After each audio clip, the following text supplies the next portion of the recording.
අද අපි බලමු වයඹ විශ්වවිද්‍යාලයේ ලර්නින් මැනේජ්මන්ට් සිස්ටම් ඒ කියන්නේ LMS එකට කොහොමද අපි ලොග් වෙන්නේ කියලා. මුලින්ම අපි සුදුසු වෙබ් බ්‍රවුසරයක් තෝරාගෙන WUSL LMS login කියලා සර්ච් කරගන්න ඕන.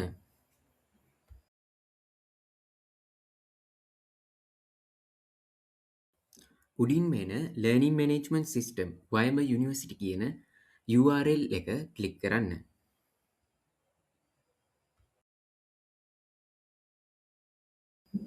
මෙන්න මේ වගේ ඉන්ටර්ෆේස් එකක් ඔයාලට දකින්න පුළුවන්. උඩින්ම කෙළවරේ තියෙනවා log in කියලා. ඒක ක්ලික් කරන්න. ඔයාලා ඊළඟට එන්නේ මෙන්න මේ වගේ ඉන්ටර්ෆේස් එකකට. එතන තියෙනවා යූසර් නේම් එක පාස්වර්ඩ් එක යොදන තැන. විශ්වවිද්‍යාලය මගින් ඔයාලට Outlook එකට හෝ නැත්නම් ඊමේල් එකට හෝ ඔයාලට වෙන වෙනම පාස්වර්ඩ් සහ යූසර් නේම් එවලා ඇත්තේ. ඒ යූසර් නේම් එකයි පාස්වර්ඩ් එකයි යොදලා ලොගින් බටන් එක ක්ලික් කරන්න තියෙන්නේ.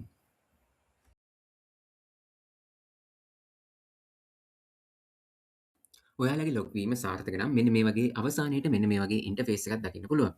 මෙන්න මේ ඉන්ටර්ෆේස් එකෙන් ඔයාලට අදාළ ඔයාලගේ කෝස් කන්ටෙන්ට් ටික දැක බලා ගන්න පුළුවන්. මෙවැනි අලුත් දේ දැන ගැනීමට අපිත් එක්කම රැඳී සිටින්න.